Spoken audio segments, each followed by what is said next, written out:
That you never make it, hopeless so. Hey yo, the lies so that you never make it, hopeless so it seems. Eyes closed, hands open wide, so embrace your dreams. Sometimes you gotta take a loss just to get the win. Like lots of sin was popping in like oxygen when boxes win. Focus on the mental, never lose like a smooth instrumental. Better choose on the move in a pinto, choose when I get to. Never lose, move on the move, but it's simple. Never give up and we winning it maybe. We just keep winning, we conquering daily. Envision and pay me, it's never the sway me. Indigenous, maybe we winning this crazy. Your opportunity, your opportunity, your opportunity.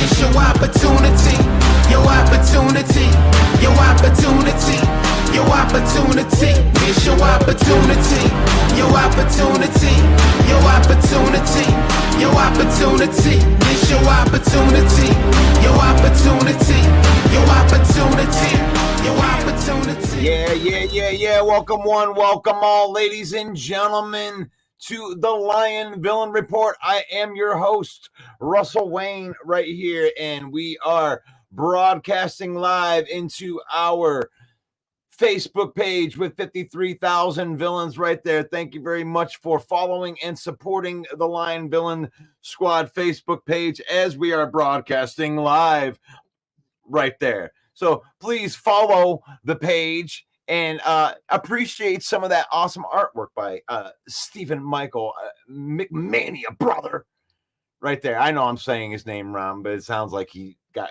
I'm Russell Mania and he's Stephen Michael McMania, brother. And we're live inside of our YouTube channel right there. Please subscribe, just like Pete the Unaliver right here. He says, hey, I took care of that thing for you. So if you take care of that thing for me, hit that subscribe button, hit the like button, hit the like button. This is football content. We do this 365 days a year on our Facebook page. And join the conversation. Join the conversation. We're talking Lions football. We're talking NFC North football. We love talking football right here. We're broadcasting live into the Detroit Lions News Podcast. Thank you to Joe Chapp and the boys for making that part possible and allowing us into that network of 77,000 Detroit Lion fans in there.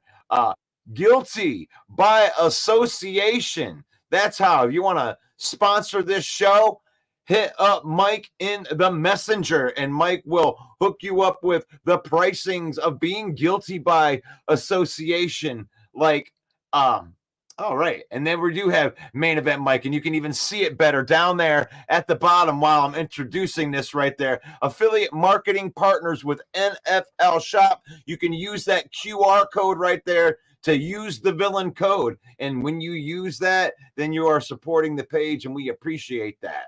And it might even be able to get you a little bit of a discount too from using that QR code. But welcome to the program, Mike. How are you doing this morning?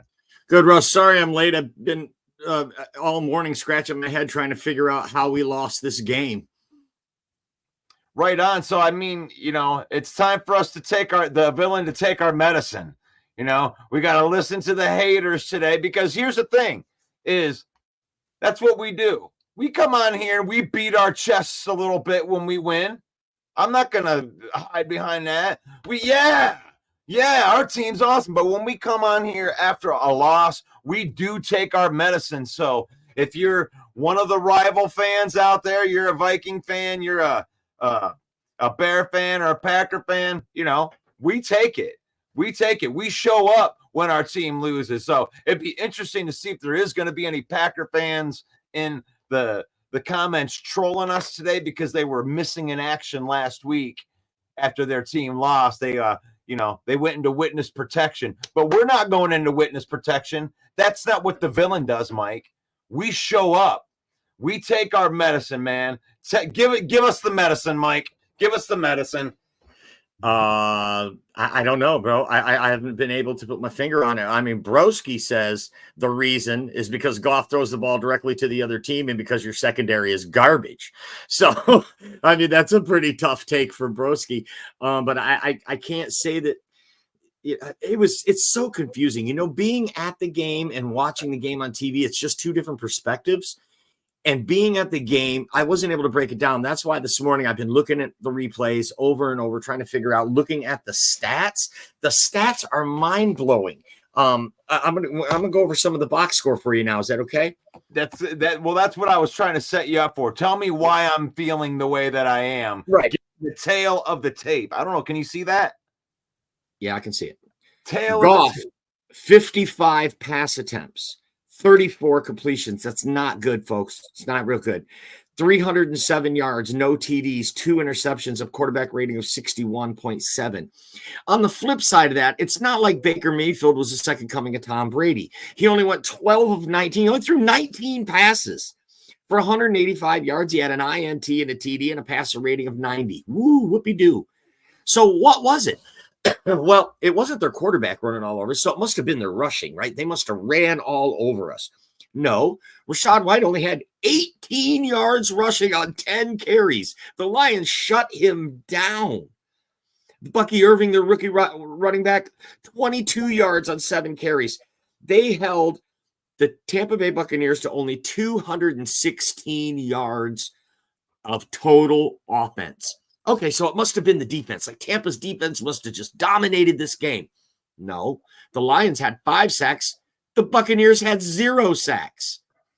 Jared Goff threw for 307 yards. The rushing yards, we rushed for well over 100 yards. We held them to well under 100 yards. I mean, we just dominated every single statistical category. In the red zone, the Buccaneers were 1 for 2. The Lions were 1 for 7. Now it starts to surface. 1 for 7 in the red zone, Dan Campbell. That's an issue. Third down efficiency. The Buccaneers were only 2 for 10. Our defense dominated them. The Lions, 7 for 17. Not bad. Still a dominating performance by the Detroit Lions. On fourth down, the Detroit Lions were 3 out of 5. Not bad. Considering the NFL average, that's pretty good. Every phase of the game between the 20-yard lines, the Lions dominated this game. And it comes to something intangible, something that you can't put your finger on. Things like momentum, where we don't blame the referees around here, but there were some momentum-killing penalties. Some were justified, some were not. But momentum, something you can't put your finger on. Also, play calling, the flow of the game. Even Dan Campbell alluded to it in his post-game press conference. We seemed off. We couldn't get in a rhythm, unquote. Those are quotes from Dan Campbell. We couldn't get it. That's something you can't put your finger on. When you look at the box score and you look at the stats, the Lions were the best team on the field. They dominated. They just came out with a loss. So I've never seen Jared Goff skip so many balls into the ground. So I can't argue with Broski Bear when he says Goff just threw it to the other team. I mean, he only had 2 interceptions, but there were 2 that were dropped by Tampa Bay. He could have easily had 4 interceptions. So I can't discount Broski Bear's comments as much as they're hard to swallow. We got to take our medicine, like you say, Russ. We got to take the medicine. We got to take the medicine. You know, I mean, I'm with you. When I looked at, we were there at the game, and it's like, did they dominate our defense? You know, when you say that we have no secondary, I don't mind taking some browbeating right here, but I like it to be factual, at least a little bit right there. When you got one receiver, really Godwin, outside of his one long catch, I mean, I'm looking at these stats right here. I mean, what was that, a 60-yard bomb?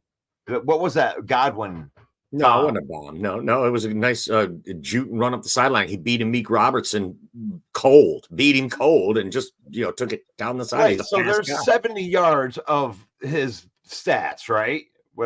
He had 117 yards total. Mike Evans was 3 catches for 42 yards.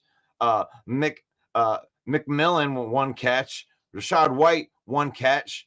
Nothing else. So if you're trashing my secondary, okay, but I don't think that that's really justified. I thought the secondary played pretty damn good.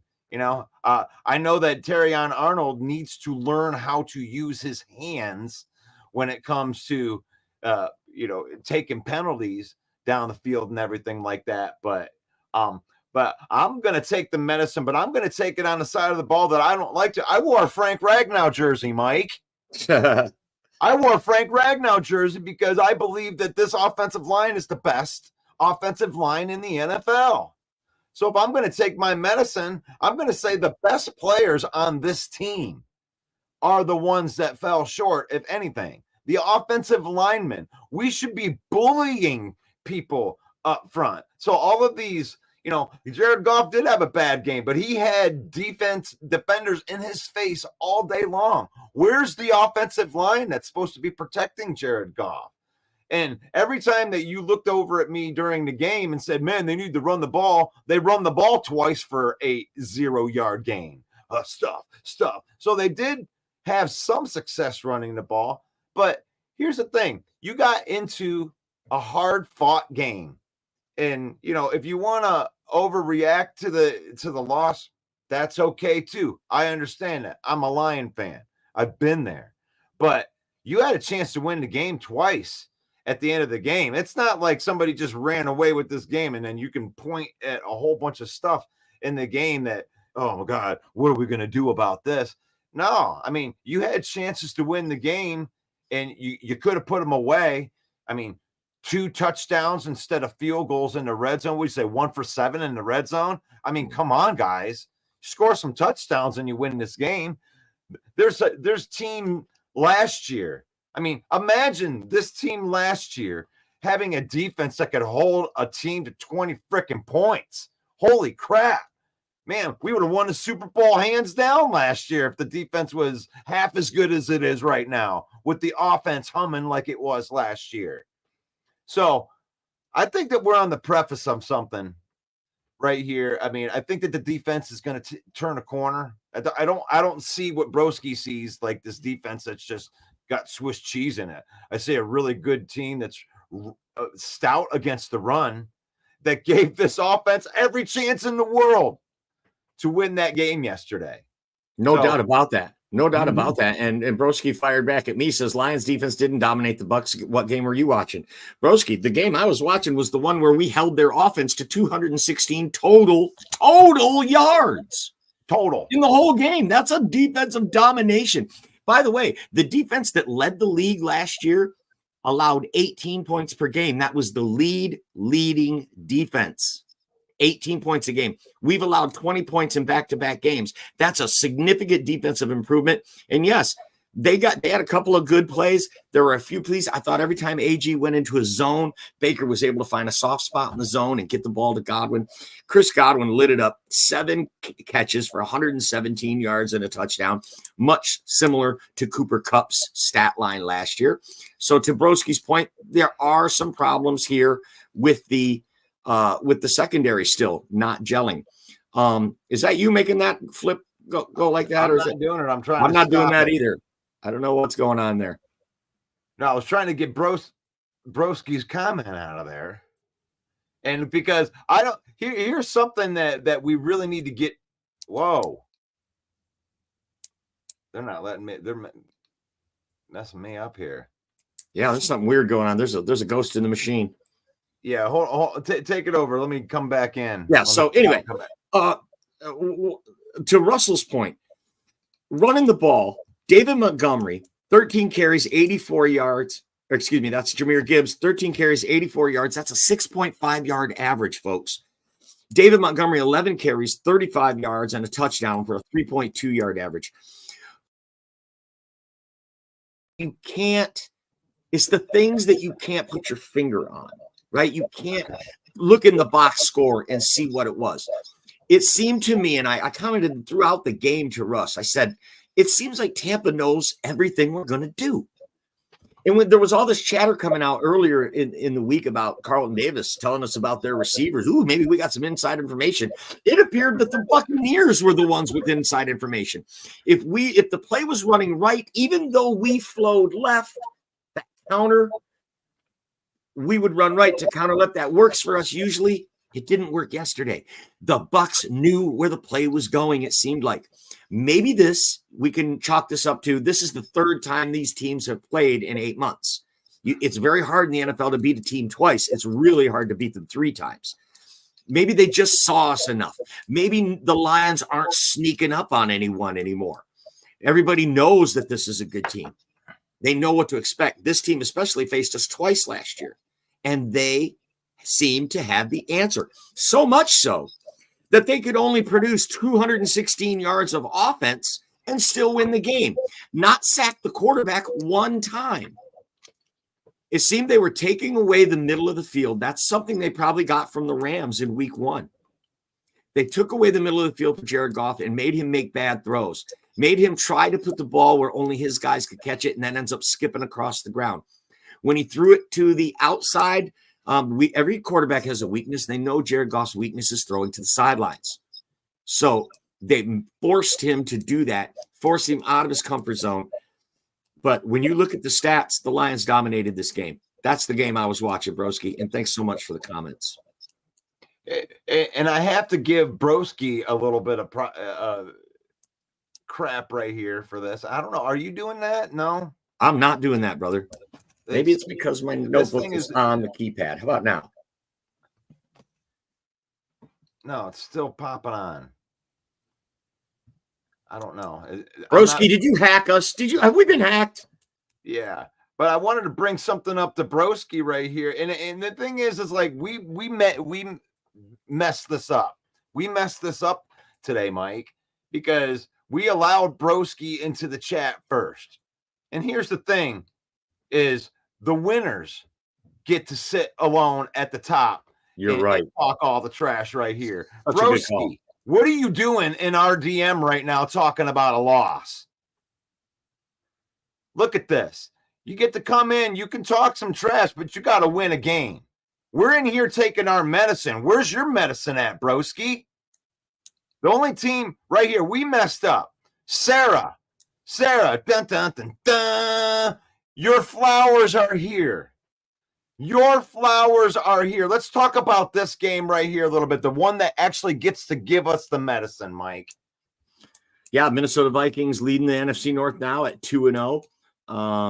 They had an easy one against the Giants, maybe, and everybody said, "Oh, it was just the Giants." So what? Minnesota won. It was just the Giants. Well, now they beat the Niners. Now what are you going to say, right? Ty Chandler may have had his coming out game yesterday. Who had Ty Chandler on their fantasy team? Holy cow! Minnesota Vikings 2-0. Sam Darnold 2-0 as a Viking. And if I'm a Viking fan, I got to be feeling really, really good right now. You do have Stephon Gilmore. He showed up big yesterday as well. No, now the detractors are going to say, well, there was no Christian McCaffrey. McCaffrey didn't play. Well, you know what? Jordan Mason had 147 yards rushing last week. So he's definitely capable. So Minnesota shut it down. They held serve at home. Got to give them kudos. They're 2-0. Yep. They're 2-0, and there they are, sitting alone at the top of the NFC North, where, you know what? I'm definitely not going to go to any like bear chats or anything and start running my mouth when it comes to how bad the Lions are or any other team after a loss like that for them. And I'm going to sit here and take my medicine for the Lions. And you and I are looking at this game in a way. And if you just want to just say where are all of our players, Hutchinson's our only guy. Okay, that's fine. That's fine. I mean, the defense gave 20 points up. And Mike already went through the tail of the tape. He's already proven what you're saying is wrong. I can say that the Goff thing is a concern. You know, he didn't play a very good game yesterday. Actually, the offense in general, and I put more of it on the offensive line than I do Goff. Goff gets forced into mistakes, right? When the offensive line isn't protecting him, it's not fun to look at. He doesn't do well when he's pressured like that. He had pressure right up the middle. They were stuffing the run. So I don't know. But the Minnesota Vikings are at the top right here. And what about these Green Bay Packers right here? They go to 1-1 with Malik Willis. Mm-hmm. Malik Willis was efficient, but Josh Jacobs went off. And they ran the ball for an astounding, I don't have it right in front of me, but I believe it's 263 yards. Josh Jacobs had over 150 yards himself. They just ran the ball like crazy against Indy. And I mean, maybe they exposed the Indy defense for the rest of us because the NFC North has to play this team. The Indianapolis Colts has to play every member of the NFC North this year. And the Packers showed us that they can run on it. But how fortunate for the Packers to start Malik Willis at quarterback and come out with a W. So many people, good for you, Russ, that you changed this as your lock pick. You had Indy as your lock pick, but you changed it in the last minute. Maybe they exposed the Indianapolis Colts for the rest of this division, showing that you can really run on this team because they got the running game going and they played good defense and held Indianapolis to just 10 points. I'm not sold on Anthony Richardson. Jonathan Taylor did have over 100 yards rushing, so Green Bay can be rushed on as well. Yeah, so there's the victory, and then the Bears lost. Did you watch the game last night with these guys? I did not. I watched the whole game, and I see a Bear team that is pretty good on defense, but they're not indestructible on defense. Really good quarterback play out of C.J. Stroud. This guy's the real deal. And they touted this thing like it was Patrick Mahomes, like two big quarterbacks, but CJ Stroud just completely outshined Caleb Williams. Caleb Williams didn't look all that good.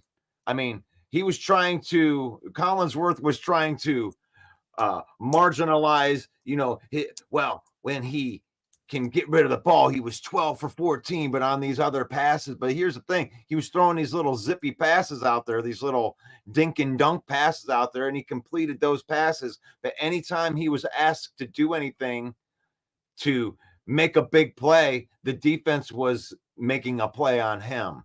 He used to be able to run around in college, right? He used to be the best athlete on the field in college, and he could just do that. You can't do that in the NFL, Caleb Williams. You aren't the most athletic guy on the field anymore. You are going to have to read defenses, stay in the pocket, and be able to run the offense. And right now, he doesn't look like he can do that. And last week, he really got saved by the defense and Will Levis being really dumb quarterback and throwing the ball to the defense. And here's this Chicago team that was going to go 15-2 sitting there, not looking very good on offense. But, the Lions can't really say anything better. The defense is the best part of the Lions and what they got going on right now. And it's the offense that, I'm not going to say I'm concerned, but I want to ask you guys out there.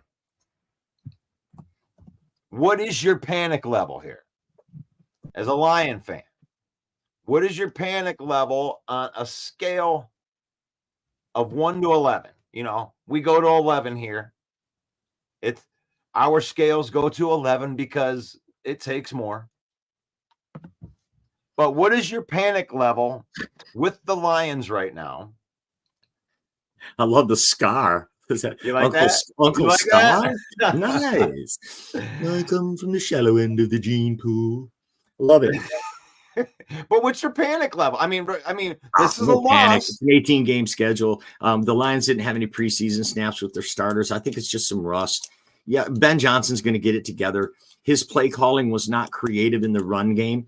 And for some reason, to those things that I alluded to, like Tampa Bay seemed to be able to recognize everything we do. And they'll notice that. They'll clean that up. They'll see that in the film room. They'll be able to put their finger point. There's too much talent on this roster. I do think that coaching blunders is something that is concerning. So my panic level isn't any more heightened than it was after we blew a 17-point lead in the NFC title game. I still have those same panic concerns after watching yesterday's game and watching Dan Campbell commit a couple of blunders that ultimately probably cost us this game. Dan Campbell even said himself in his post-game presser, "This one's on me. Their coach cost them this game." Those were his exact words. So that gives me reason to panic. But as far as just losing game 2 to a team that won their division 3 years in a row and were in the playoffs last year, no, I'm not panicked. It's hard to win in the NFL. It's really, really hard to beat a team 3 times in a row. Which we're going to see on Monday night against the Seattle Seahawks, how hard it will be to beat a team 4 times in a row. No, I'm not panicking at all. If anything causes I mean, in fact, you know what? I have less panic over us losing to the Bucs. I have more panic over the Arizona Cardinals beating the crap out of the Rams. That gives me more panic. Because going 1-1 is fine. Starting out 1-2, tough. You and I pointed to it, Russ, at the beginning of the season that the first 4 games of the season, then the bye, then Dallas, that was the toughest stretch of the entire schedule for the Lions. So if we could come out of that stretch 3-1, we'd be in great shape. That's what we speculated, postulated, and I'll tell you, we still have a chance to go 3-1. If we come out of that 4-game stretch into the bye at 1-4, ask me again about my panic level. Yeah, I would say my panic level's pretty low right now, but I mean, to Broski's point, the Arizona Cardinals did just smack around the Rams, and we're going out there next week. So, I mean, to go 1-2, I'm way more panicked than looking at the whole season, right? Like, it is a long season, and I wouldn't even, jump off the ledge going 1-2 against a good, in that way. But as far as the whole season goes, man, like I said, the biggest concern that you would have, it would be on the offensive line, that they're not dominating out there. They're not playing very well, which is leading to bad offensive line or bad offense overall together. I can't agree with that point. When they're Jahmyr Gibbs averaged 6.5 yards average per carry. They gave up 0 sacks. And their running backs are gaining 6 yards a carry. How is the offensive line failing in any way?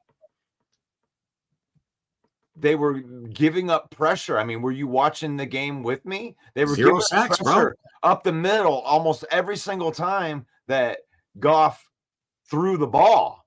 They were coming right up the middle. I bet you when we look at Frank Ragnow's PFF scores tomorrow, it's not going to be good. I don't think that we're going to see all of these 80s and 90s scores that were. I mean, here's the thing, Mike. If this team on the offensive line plays average, it's bad. Okay? We need these guys to be 80s and 90s in every game. That's what you're paying for. That's what you need them to be. They need to be above, at least above average, so everybody else around them can be better.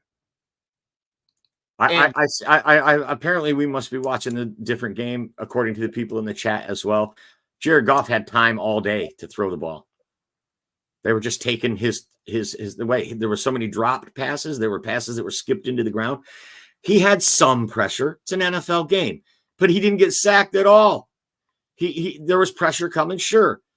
He was holding the ball plenty long, though. If you look at the time that he held the ball, it would have been longer than the league average, I would wager.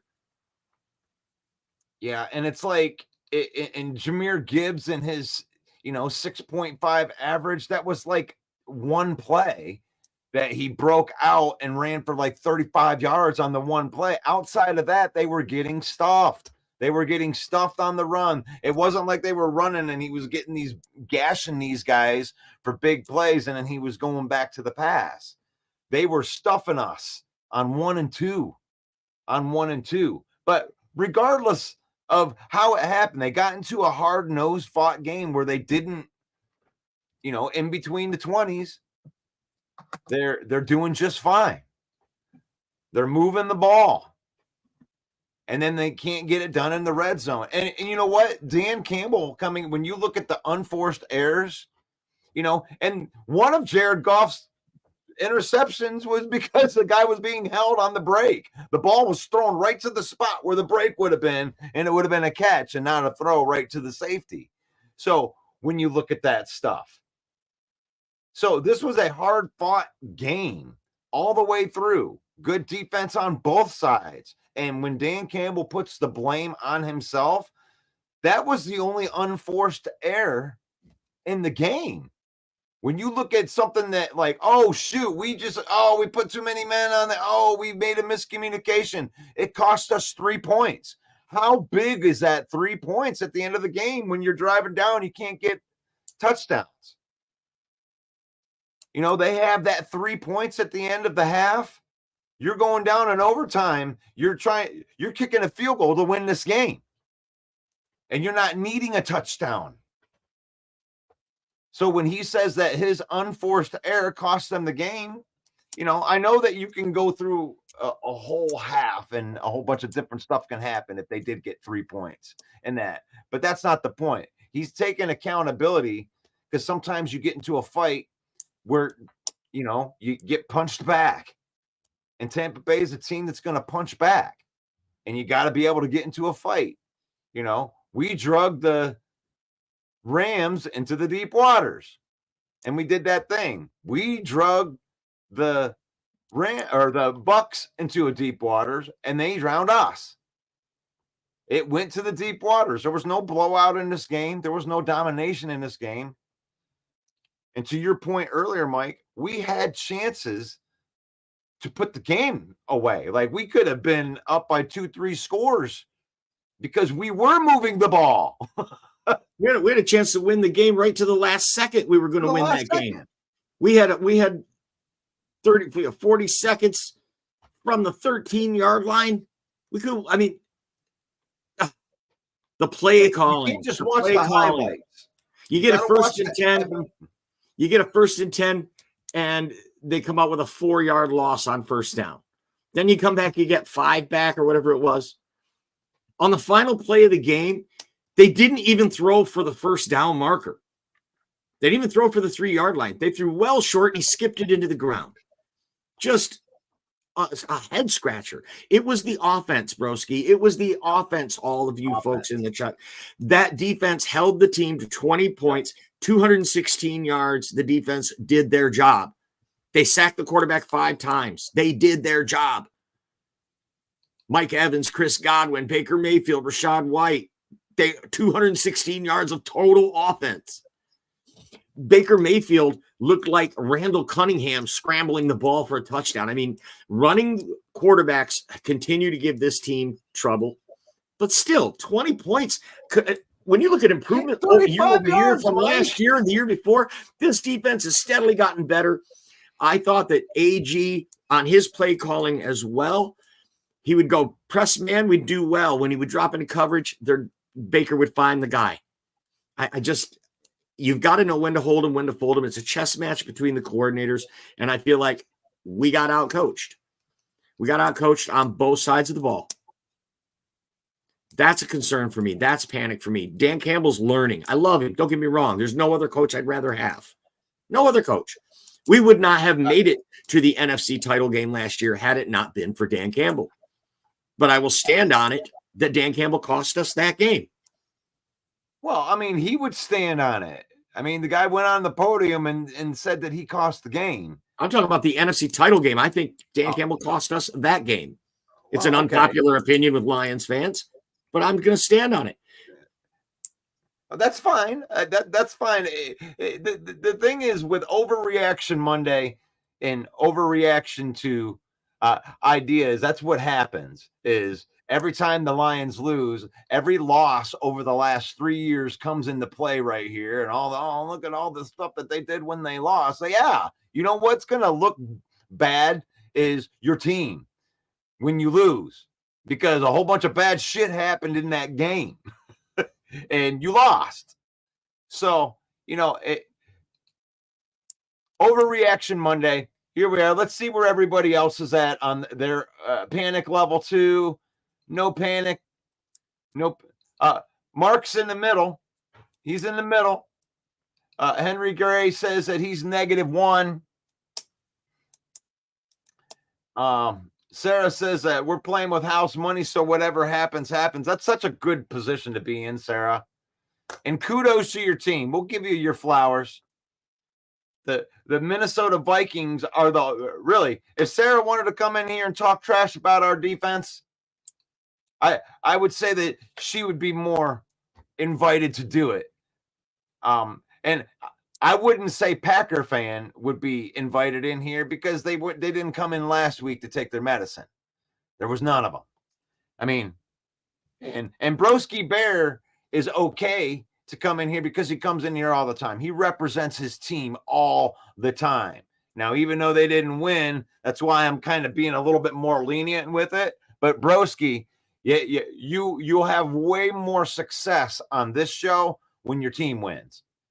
When you come in, we're going to give you a little bit better because Sarah's the one that should be running her mouth. She should be in here doing touchdown dances, waving her ding-ding around, metaphorically. But the panic level doesn't seem too high through Lion fans right now. Kneecap biting.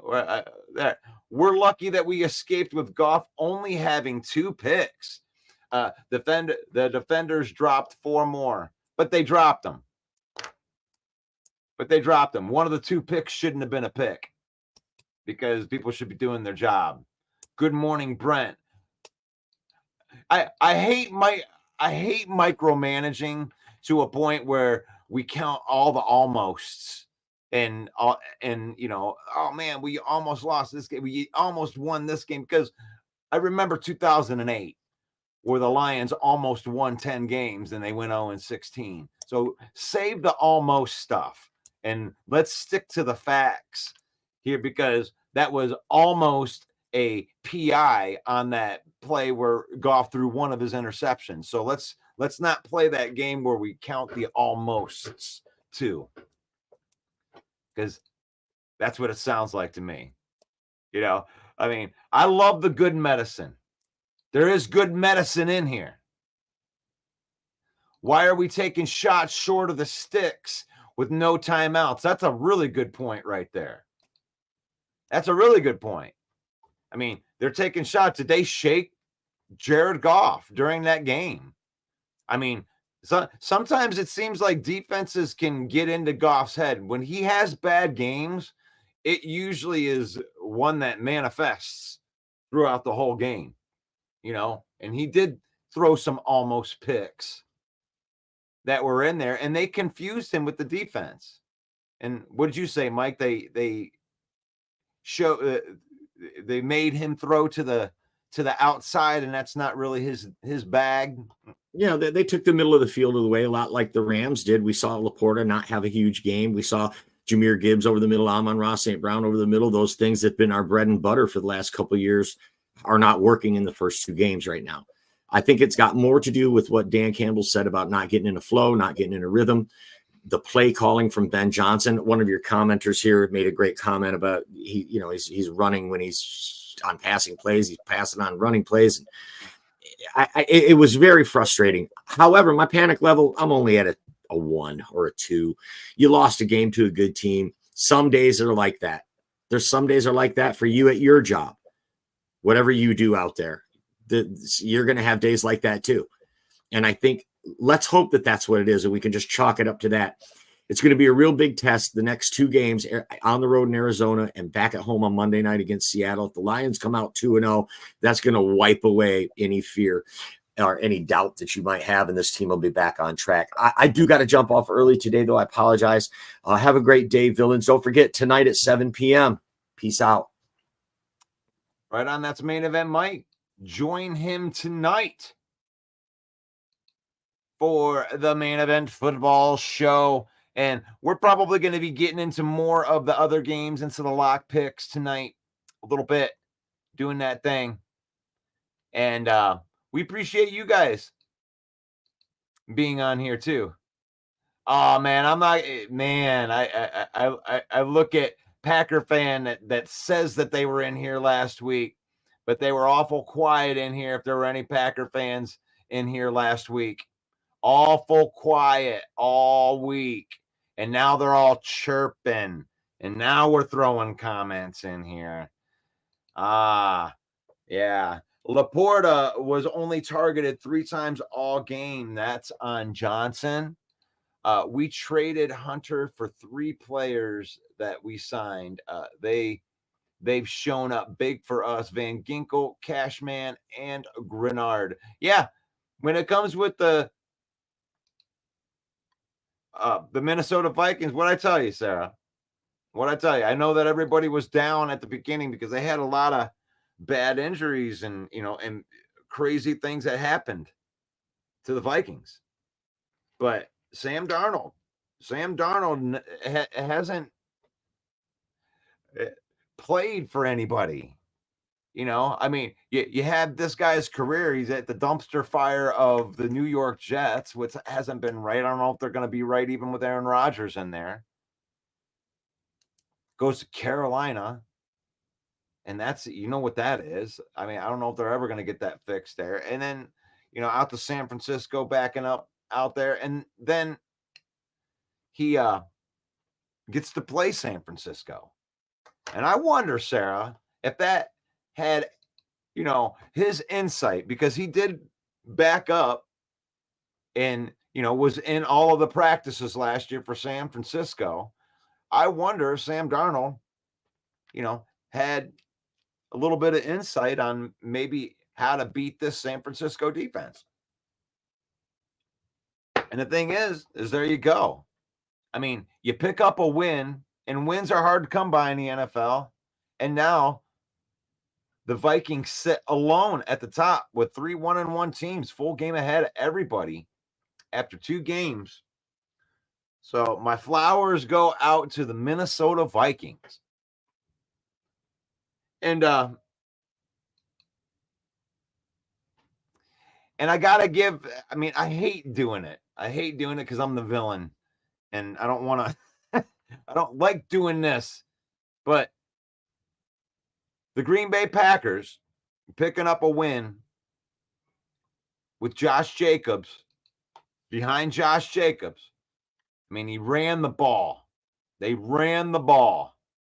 They won a game with Malik Willis only attempting 14 passes. They definitely used the run to set up the pass. They didn't take a lot of chances with Malik Willis out there, and he managed the game. Used his athletic ability.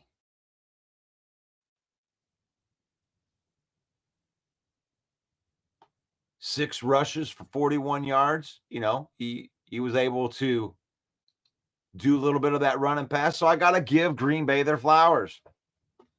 Like winning tough games. Winning tough games. This NFC North is going to be pretty tough. I think these games are going to be tough. Let's see what else we got in here. A-Dub and maybe Steve. That's all. I didn't see them in here last week. I didn't see them in the, and if they were in here, they were on watch only. That's fine. That's fine. But this is the way that we're going to handle this from week to week. Is when we come on here after losses, I'm not going to come on here and run my mouth about us losing. My panic level is low. My panic level is low because I think that the offensive line needs to be the dominating offensive line. It needs to be that dominating offensive line that it was. Now, if you guys thought that Goff had all day to pass, that's fine. I didn't see that. I watched the whole game. Now, there were times where he did have time to pass. It wasn't Goff's best game, for sure.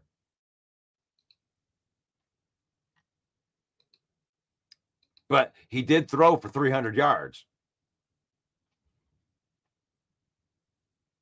You know, completed 60% of his passes.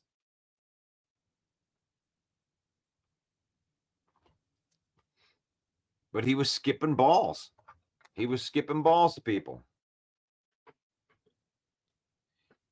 You know, the fake punt was exciting. That led to nothing. You end up getting your way all the way through and then, you know, punt the ball anyway.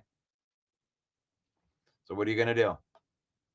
But my panic level isn't very high yet. The Lions haven't lost 2 games in a row since the 2022 season. This is the team that bounces back. So, guys, we're fine. Detroit Sports Talk. We started 1-1 last year. I'm not worried. And we faced 2 playoff teams in a row.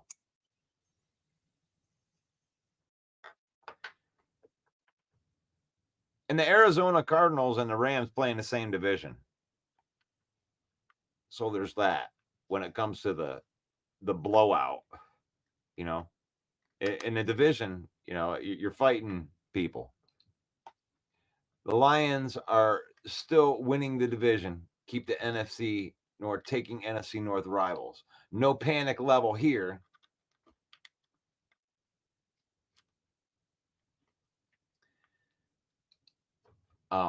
KOC has instilled confidence in Sam.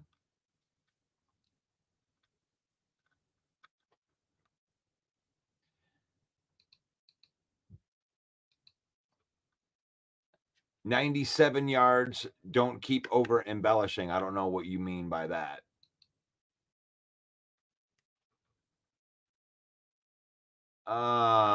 No easy games in the NFL. Don't sleep on any team.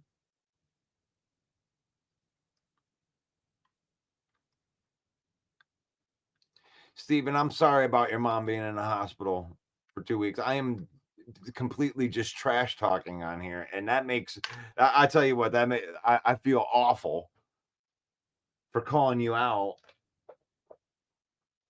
in that way, and I'm just trash talking on here, man. I'm sorry. I wish that you would have said something like last week, and we could have said something last week. That makes me feel awful on my trash talking show. So please, don't think that any of this has anything to do with that.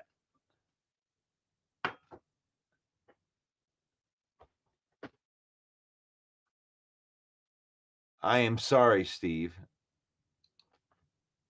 Best O-line and run games in the NFL. And you're dropping back Goff 55 times. I mean, I don't know if you guys are thinking that we were having a whole bunch of success running a football, man. It just wasn't. It wasn't happening in succession. We'd get a big run, and it would be 2 run stuffs.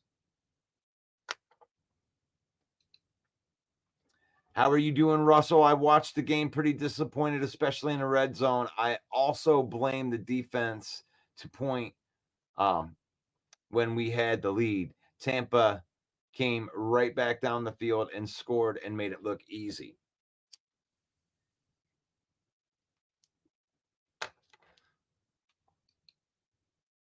Yeah, I mean, the timing on those weren't good. But the thing is, they only gave up 20 points in the game. I mean, I don't know if we're getting called dog walked, but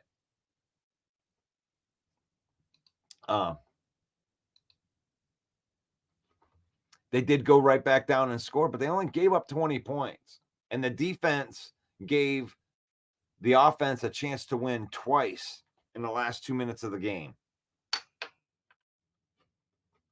I would say that our defense outcoached their offense for Tampa Bay, because when you give your offense a chance to win, you can't put that on the defense.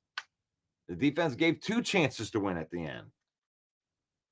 I'm like, to me, if I'm going to say if I'm encouraged about something, Ken, it was the defense. I can say that. I can say I'm encouraged about the defense. How could you not be encouraged about the defense? I know that we're disappointed in the loss, guys. I understand. That's why we call this Overreaction Monday, because it's Overreaction Monday when we win too. When we win, there's people in there, they love it. I mean, when the Lions, win their next game, there's going to be the feel good Super Bowl guys. We're all in that. Yeah. We're going to win every game. We're the best. And then we lose. Oh my God, fire everybody. Oh my God, they're insufficient at all these spots. He made all these mistakes. They're never going to win anything. It was like, man,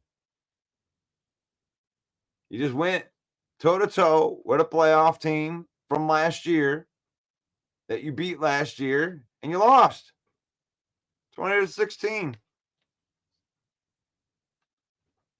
It sucks. I'm here to take my medicine, but I'm not going to overreact about it. There's no panic level in there. The defense is getting better, guys. If you can't see that, a trash secondary?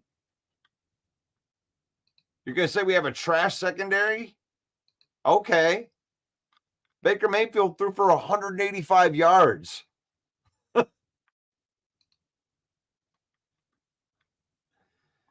Sorry, I'm not going to overreact.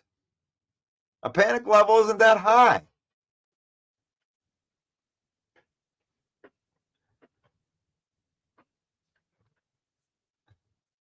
Thanks, Steve. I don't want to feel like I'm attacking you because your mom was sick. And when I attack Packer fan, I mean, you do come in here and represent Packer fan. But Packer fan is as in general. And we pride ourselves by coming out on losses and taking our medicine. And I just can't say that for your fan base. That's all I'm saying. I mean, they like to talk when they lose or when they win games and, after they get on a win streak. Like, I decided to get out of the business because we ran all the Packer fans out of here last year when you guys were 2-5, and it was like you and, an occasional Robert. It was a ghost town in here, Packer fans, when there were 15, 20 of them on our trash talking show. And the thing is like, I need to be able to have fun in a trash talking show too. And if I'm trash talking with 3 teams that love to give it to me, I get it. We've never won anything. The team's been not good for 30 years. We had one good season. I mean, I get all that, and we'll take it. I love to take it, but we need to be able to dish it out too. I need to be able to have the satisfaction of when we go and get a win in Lambeau Field, that those same 16 guys are going to be there, and I get to give them the medicine. And that didn't happen. I came to give the medicine after that win in Lambeau, and it was a ghost town. It was a ghost town. The Packers got a couple wins, and then, they started creeping back in. And then after the Packers beat the Lions, all of those 16 guys they wanted to come in and talk trash on the show. And I'm like, I can't run it like this. I can't run it like this. We need to be fair to each other. So I'm going to come in here and take that medicine. Lions got beat. They got beat. I like Dan Campbell taking accountability for it, because it's just football, guys. When you look at that whole game, I mean, Goff didn't suck the entire game. He did make some good plays, put them in a position to win the game at the end of the game. But the thing is, when you give points away, I love that he took accountability for it, because everything else was just football. Interceptions happen. You run the ball, you pass the ball. They got into a fight. Forced them into some 3-and-outs. We got forced into some 3-and-outs. Hard fought game that came down to the last plays of the game. And the offense didn't make the plays. But Dan Campbell taking the accountability, because that 5-yard penalty cost them at least 3 points. They were down in there and they had it, and the 10-second runoff made it so they scored 0 points. How big would have those points been at the end of the game? The points would have been huge, because you were in a hard-fought game. I believe it in my mind that if you didn't give them the points, that you would have won that game, because you would have been driving down after that punt and you would have had to kick a field goal. That's what you would have been trying to do, is set yourself up for a field goal. You wouldn't need to score the touchdown if you wouldn't have left the points on. That was an unforced error. That is why Dan Campbell took accountability, because everything else was football. There's an ebb and flow to every game. You have momentum for some of it. You don't have, because all of these guys are professional football players. 1 to 52, 1 to 69, dipping into practice squad. The good teams utilize all of them, because guys that move around, they get injured, hot and cold players, bunch of different things. But kudos to Dan for taking the accountability on that. It was really the only unforced error. Oops, we made a technical thing, Frank Ragnow with a false start. These are uncharacteristic mistakes. That's why I put more blame on. Okay, yeah, maybe they would have ran the ball better. Maybe Jared should have played better. But it's the unforced errors are the correctable things that you gotta put out there. And they had a miscommunication at the end of the half, and they sent the men onto the field for the field goal unit while the ball was being spiked with 7 seconds left.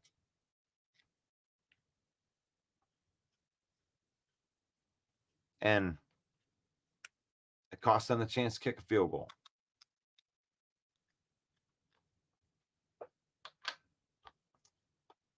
But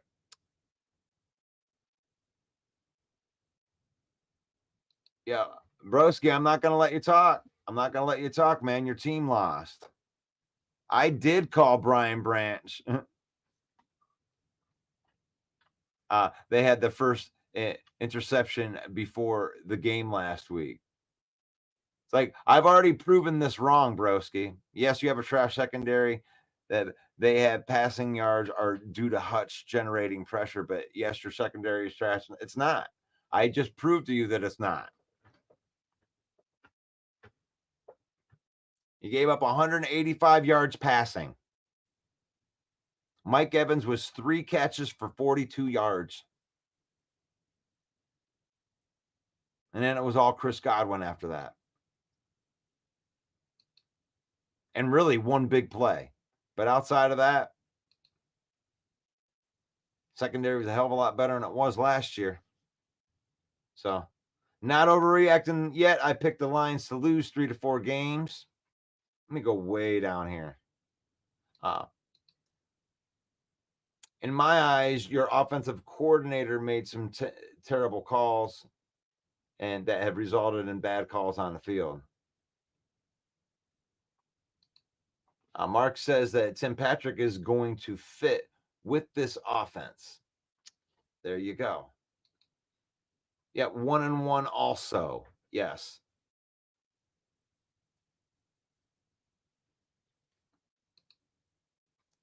Now Caleb Williams isn't improving.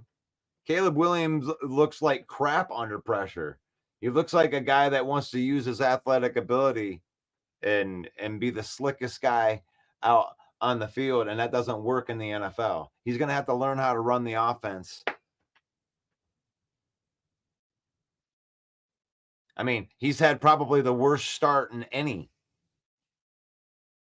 I mean, I think even Justin Fields played better than that.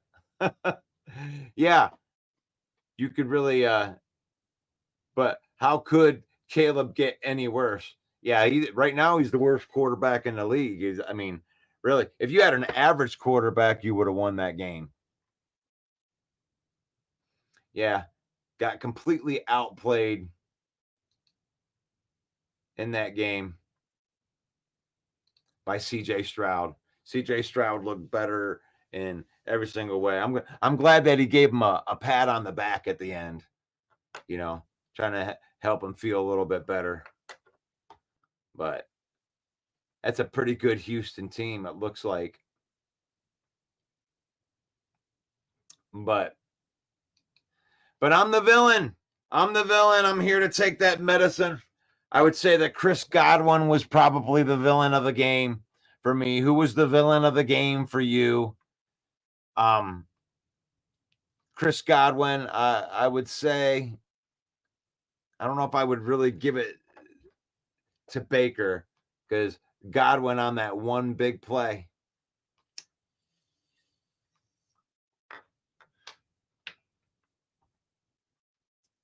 I would say that Godwin was that guy. Or maybe somebody, or maybe just kind of like that defense. That defense.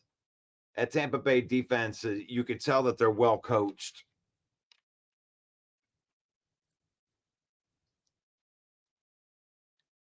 But the Lions lose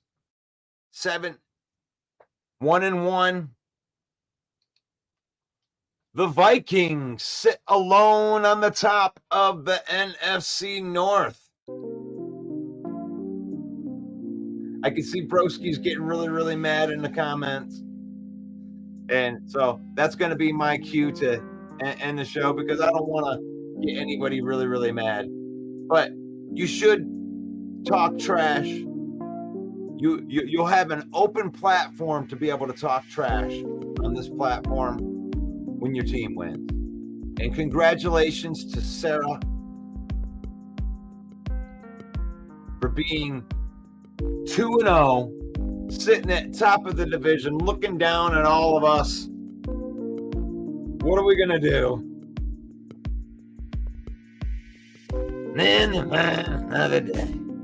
Another fight. Another day. It's the lion king of the jungle. It's The Lion Villain Report. It's a good show. You should watch it. It's every morning at 10 a.m. You should watch it. It would be good for you. It could be good for you. It could be good for your life if you watch the show.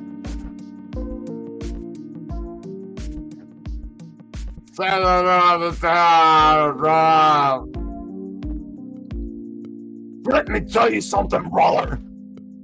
Let me tell you something, mean teen. What you gonna do when the Lions run wild on you? That's what I want to be able to say. That's what I want to be able to say. I'm looking for the offensive line for the Lions this week in Arizona to have a bounce back game. And when I say that the Lions offensive line had a bad game, it's not bad. I'm not saying that they had a bad game by the standards of the whole NFL.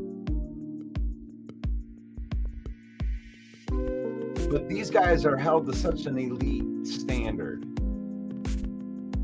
that you want to see them go out and really dominate the game. So that's what I want to see. That's my biggest takeaway.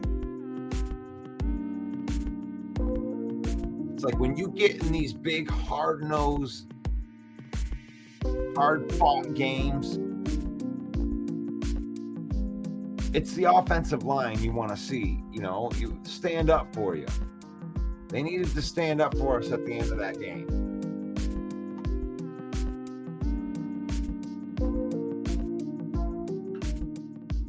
Open up them holes.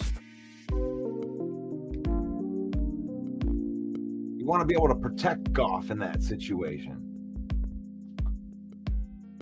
You want to be able to hand the ball off and go right off guard and be able to push for 5-7 yards and get in these 2nd and 3s. That's where Goff is the best.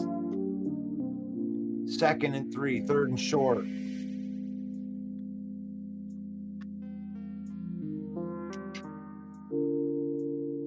Put him in the spot where he can be play action.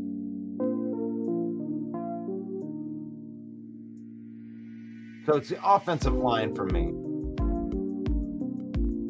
If you want to trash the secondary, go ahead, trash the secondary. It's 185 yards passing. It's certainly better than 2022 and 2023. It's definitely better than it was last year. Maybe that's what. Maybe Broski. Maybe I had my standard set too low.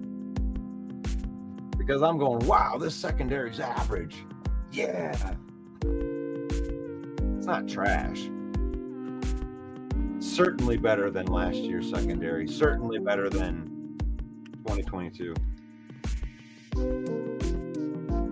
And they got a gel yet. You're saying Caleb's only played 2 games. Well, the secondary's had only 2 games together. And it's already better than it was. I expect the secondary to progress. I didn't hear him call Carlton Davis's name. You know why? Because he didn't want to throw over there. That's the thing. It's like, you're going after the rookie. Okay. That's going to be good experience for the rookie. Terrion Arnold. You can call him trash all you want, but keep going after the rookie and he keep on learning. He keeps on learning. And if you notice across the NFL, rookie cornerbacks do have trouble because the rule is different in college. You are allowed to do more of that hand fighting. And I don't know if you thought that call that he had that was questionable. but that was coming right at us. We were there live. From our vantage point, it looked like Terry pushed off. So, I mean, I'm going to call a good call. And it might have been ticky-tacky call, but it was call. It was the right call. But, yeah, you got to limit those mistakes. But this is the Lion Villain Report. Thank you for joining me today. I wanted to bringing it down right here. I appreciate that you join the conversation. Broadcasting live into our Facebook page. Thank you for everybody that follows the Facebook page, likes this content, shares this content. The Lions Villain Squad YouTube page. We're going to broadcast. We're going to have a watch party for the Arizona game this week. Join us. I'll make a cool graphic for it too. Broadcasting into the Detroit Lions News Podcast from JC Sports Network. Thank you for allowing us to be in that space with you with your 77,000 followers. Thank you, Joe Chat. Guilty by association. We're looking for the sponsorship. If you want us to talk good about your business on our programs, support our 8 shows per week, go into our network of 125,000 people. Hit us up in the message, and Mike will set up a meeting with you to discuss some prices.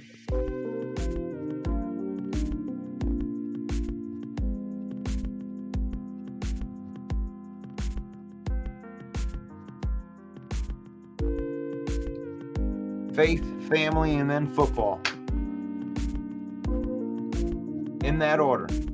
We use football to make memories. We use football to spend time with our family. We don't let football use us. And may the Lord bless you. May the Lord keep you. May the Lord shine his face upon you until we meet again. And that'll be tonight for the Main Event Football Show. God bless. See you soon. Hey, yo, the lies so that you never make it. Hopeless, so it seems. Eyes closed, hands is open wide to embrace your dreams. Sometimes you gotta take a loss just to get the win. Like lots of sin was popping in like oxygen when boxes wet. Focus on the mental, never lose like a smooth instrumental. Better choose on the move in a pinto. Choose what I get to, never lose smooth on the move, but it's simple. Never give up and we running and maybe we just keep winning, we conquering daily. Envision that pay me, it's never to sway me. Indigenous, maybe we winning this crazy. Your opportunity, your opportunity, your opportunity, this your opportunity, your opportunity, your opportunity, your opportunity, this your opportunity, your opportunity, your opportunity, your opportunity, this your opportunity.